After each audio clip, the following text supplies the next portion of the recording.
प्यारे शेर और शेरनियों, आप लोग स्वस्थ होंगे, मस्त होंगे। आप लोग जो है, आप लोगों का बोर्ड का पेपर अब जो है इस वर्ष है, तो आप लोग दिल थाम के बैठिएगा, ठीक है, क्योंकि ताबड़तोड़ बैटिंग होने वाली है जीव विज्ञान की, ठीक है। हालांकि इस पे जो है सभी चैप्टर चलेंगे लगभग, मेरे ख्याल से टॉपिक बाय टॉपिक चलते रहेंगे, ठीक है। एकदम अच्छे से पढ़ाया जाएगा, कोई दिक्कत नहीं होगा। बाकी कोई दिक्कत होता है तो कमेंट बॉक्स में आप छाप करके उसको पूछ लीजिएगा, ठीक है। बाकी जहाँ तक उम्मीद यही है कि मेरी तरफ से कोई भी दिक्कतें नहीं आने दूंगा। बस जितना पढ़ाया जाएगा उतने में से ही पूछा जाएगा आपके बोर्ड के पेपर में, उससे बाहर नहीं आएगा। अगर आएगा तो आप लोग मेरा चैनल अनसब्सक्राइब कर दीजिएगा। लेकिन मैं दावे के साथ पूरा कह सकता हूँ कि इस बार भी मैं जितना पढ़ाऊँगा उसी में से आएगा, फालतू नहीं आएगा, ठीक है। जो इम्पोर्टेंट लगवा दूंगा उसको ज़रूर पढ़ के जाइएगा, ठीक है। तो आइए देखते हैं क्लास 10 के लिए, ठीक है, जीव विज्ञान यानी कि बायोलॉजी। तो पहला चैप्टर क्या है, अगर हम बात करें क्लास 10 में पहला चैप्टर क्या है, ठीक है। क्लास 10 की अगर हम बात कर लें तो पहला चैप्टर है लाइफ, ठीक है, प्रोसेस, लाइफ प्रोसेस, ठीक है, यानी कि जैव प्रक्रम, जैव प्रक्रम, ठीक है। अब हम इसी से समझते हैं कि जैव प्रक्रम क्या होता है। किसे समझते हैं? इसी से कि जैव प्रक्रम क्या होता है सबसे पहले जानते हैं। तो जैव प्रक्रम जो होता है यानी कि जीवों द्वारा की गई क्रिया को जैव प्रक्रम कहते हैं। आपके इस पृथ्वी पर जितने भी जीव हैं सब कोई ना कोई क्रिया करते हैं, ठीक है। जैसे मान लीजिए श्वसन, प्रजनन, उत्सर्जन जो भी होता होगा, ETC, मतलब बहुत चीज़ें क्या करते हैं, ये सब क्रियाएं करते हैं, ठीक है। जैव प्रक्रम के अंतर्गत आता है जो। तो आप सबसे पहले क्या कीजिएगा कि इसका अध्ययन क्या कहलाता है, हम ये जानते हैं। तो ये किस में अध्ययन किया जाता है इसको हमको जानना है, ठीक है। यानी ये जैव प्रक्रम किसके अंतर्गत अध्ययन किया जाता है, तो वो है आपका फिजियोलॉजी है। क्या है? फिजियोलॉजी। इसका अध्ययन किसमें किया जाता है? फिजियोलॉजी में, ठीक है। किसमें किया जाता है? फिजियोलॉजी, जिसको बोलते हैं शरीर क्रिया विज्ञान। क्या बोलते हैं? शरीर क्रिया विज्ञान, ठीक है। इसमें जो है जैव प्रक्रम का क्या किया जाता है? अध्ययन किया जाता है। तो आप पॉइंट करके लिखेंगे, यहीं पे पहले जैव प्रक्रम लिखेंगे, उसी के नीचे लिखेंगे, ठीक है। क्या लिखेंगे? लिखिए, हेडिंग डाल के लिखिएगा, हेडिंग डाल के लिखिएगा फिजियोलॉजी या फिर शरीर क्रिया विज्ञान, ठीक है।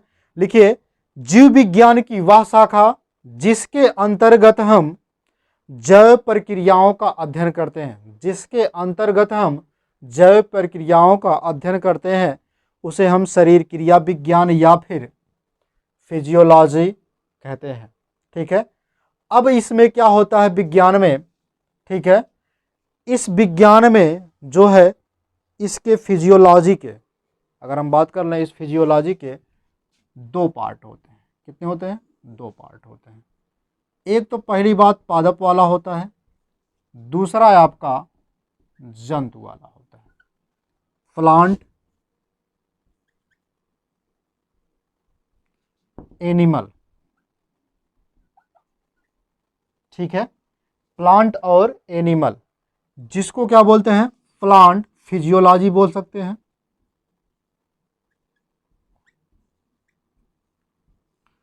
और एनिमल फिजियोलॉजी, फिजियोलॉजी,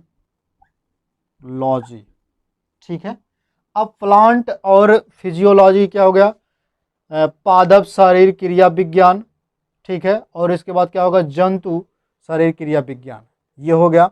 उसके बाद है जंतु शारीर क्रिया विज्ञान या फिर जंतु कारकीय या फिर पादप कारकीय, आप हिंदी में लिख लीजिएगा, कारकीय, पादप कारकीय, ठीक है, पादप कारकी। उसके बाद है तुम्हारा जंतु कारकी, जंतु कारकी। ठीक है, अब इसको क्या कहते हैं, पादप शरीर क्रिया विज्ञान, इसको क्या कहते हैं, जंतु क्रिया विज्ञान। ठीक है, अब उसके बाद जब इतना आप जान गए तो जंतु, आप जानते हैं कि पौधे भी श्वसन करते हैं, क्या करते हैं, श्वसन करते हैं, ये भी प्रजनन करते हैं कि नहीं, और मतलब बहुत सी क्रियाएं करते हैं, जैव परक्रम की प्रक्रिया इसमें करते हैं। अब इसमें क्या होता है, ये भी सभी क्रिया करते हैं। ठीक है, यानी कि जंतु भी सभी क्रियाएं करते हैं। तो इस पृथ्वी पर जितनी भी सजीव चीजें हैं उसमें जैव परक्रम की प्रक्रिया होती है। तो जैव परक्रम में क्या होता है, दो तरह के लोग होते हैं, मतलब आपकी पृथ्वी पर दो तरह के लोग होते हैं, समझिएगा। ये आपकी पृथ्वी है, ठीक है। अब इस पृथ्वी में निर्जीव भी होंगे और सजीव भी होंगे। क्या होंगे, सजीव और निर्जीव भी होंगे, लिविंग और नॉन लिविंग। ठीक है, लिविंग और नॉन लिविंग।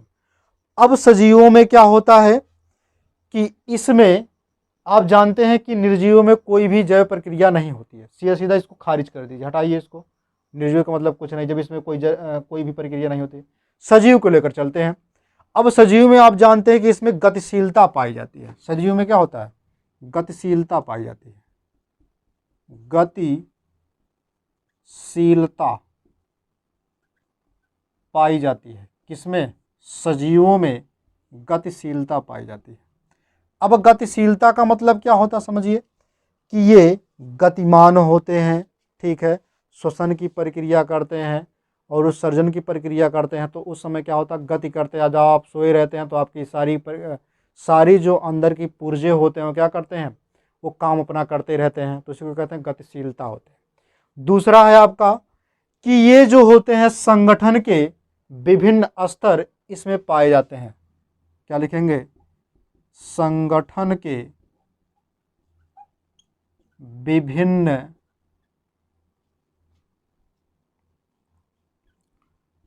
विभिन्न स्तर पाए जाते हैं। ठीक है, उसके बाद क्या लिखेंगे, फिर लिखेंगे कि विभिन्न जैविक लक्षण भी पाए जाते हैं। इसमें विभिन्न जैविक लक्षण भी पाए जाते हैं। तो आप क्या लिखेंगे, जैविक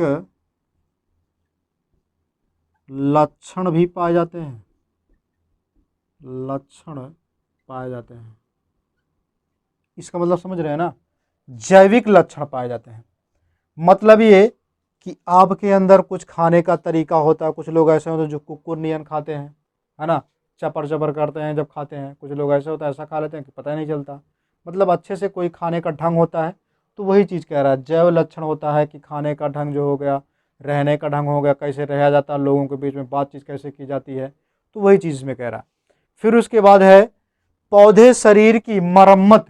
पौधे जो होते हैं, अगला लिख लीजिएगा, पौधे शरीर की मरम्मत और उनका अनुरक्षण करते हैं। ठीक है, इतना हो गया।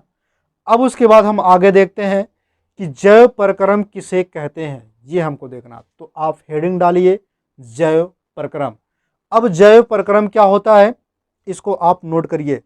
वे सभी परक्रम, क्या लिखेंगे, वे सभी परक्रम जो सम्मिलित रूप से अनुरक्षण का कार्य करते हैं, जैव परक्रम कहलाते हैं। क्या लिखेंगे आप, कि वे सभी परक्रम जो सम्मिलित रूप से अनुरक्षण का कार्य करते हैं, जैव परक्रम कहलाते हैं। अब अथवा करके लिखिएगा, एक और परिभाषा लिख लीजिएगा जैव परक्रम में। जीवधारियों के शरीर में होने वाली सभी प्रक्रियाएं, जीवधारी जैसे होंगे, मतलब हम हो गए, आप हो गए, ठीक है, तो उनमें होने वाली सभी जैविक, मतलब समझ रहे हैं ना, सांस ले रहे हैं, बोल रहे हैं या फिर खाना खा रहे हैं, तो क्या होता है, वो सब जैविक प्रक्रियाएं। तो सभी प्रक्रियाएं जिनके कारण उनका अस्तित्व कायम रहता है, उनका अस्तित्व मतलब खो ना जाए, मतलब बना रहे। ठीक है, तो उनका अस्तित्व कायम रहता है, जैविक प्रक्रिया कहलाता है। क्या कहलाता है? जैविक प्रक्रिया कहलाता है। ठीक है, अब समझते हैं कि ये तो क्लियर हो गया। अब उसमें क्या होता है कि जैव रसायन भी होता है। जैविक प्रक्रिया दो टाइप से होता है। कितने होता है? दो। पहला होता है आपका उपापचयी, दूसरा होता है आपका अपापचयी। ठीक है, अगर हम बात करें कैटाबोलिक और एनाबोलिक रिएक्शन की, ठीक है, तो उससे पहले हमको ये जानना पड़ेगा कि जैव रासायनिक अभिक्रिया क्या होता है, यानी कि बायोकेमिकल रिएक्शन क्या होता है। क्या जानना पड़ेगा? बायोकेमिकल रिएक्शन क्या होता है। तो इसको हम जान लेते हैं। बायो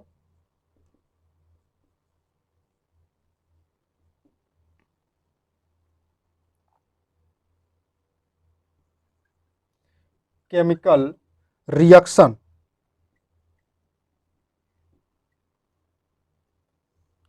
ठीक है। अब बायोकेमिकल रिएक्शन यानी कि जिसको हिंदी में कहते हैं जैव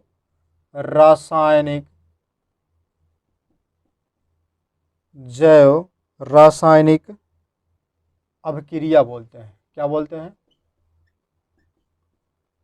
अभिक्रिया। ठीक है, अब हम इसकी परिभाषा पहले जान लेते हैं कि जैव रासायनिक अभिक्रिया होती क्या है, इसको हम जानते हैं। ठीक है, तो आप लिखिएगा हेडिंग डाल के कि जीवों में होने वाली रासायनिक अभिक्रिया को जैव रासायनिक अभिक्रिया कहते हैं। यह दो तरह से होता है। अगर हम बात करें कितने तरह से, कैसे? दो तरह से। पहला आपका होता है अपापचयी, दूसरा होता है आपका उपापचयी। ठीक है, यानी कैटाबोलिक,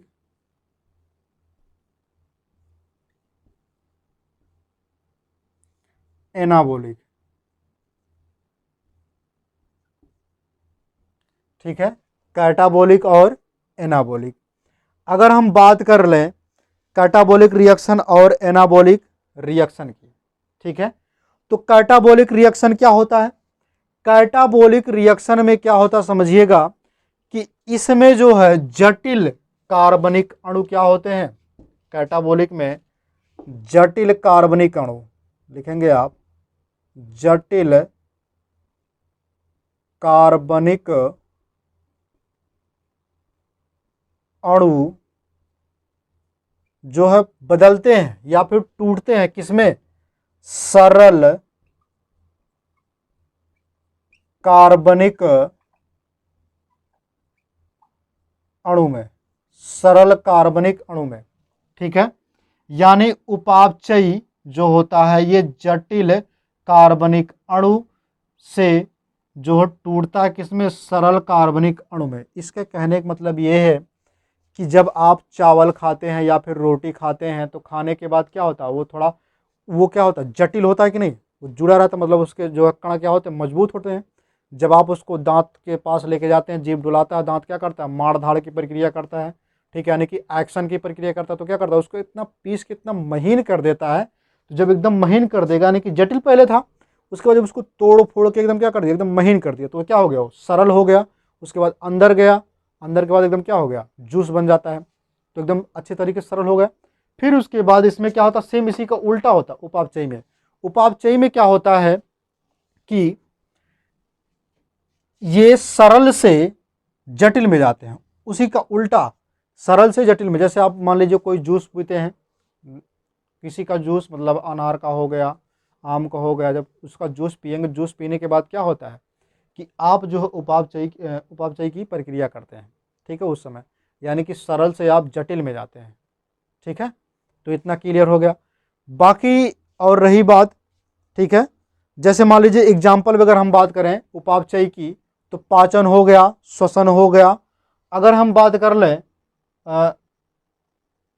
अपापचयी की, सॉरी उपापचयी की, यानी कि एनाबोलिक की, तो एनाबोलिक में क्या होता है, प्रकाश संश्लेषण होता है, वसा होता है। ठीक है, और आपका न्यूक्लियोक अम्ल होता है। ठीक है, न्यूक्लिक अम्ल होता है। ये सब क्या होते हैं आपके एनाबॉलिक होते हैं। ठीक है, बाकी आज की जो टॉपिक है यहीं तक समाप्त होती है। ठीक है, हम मिलेंगे अगले वीडियो में, तब तक के लिए आप लोग हंसते रहिए, मुस्कुराते रहिए और जय हिंद।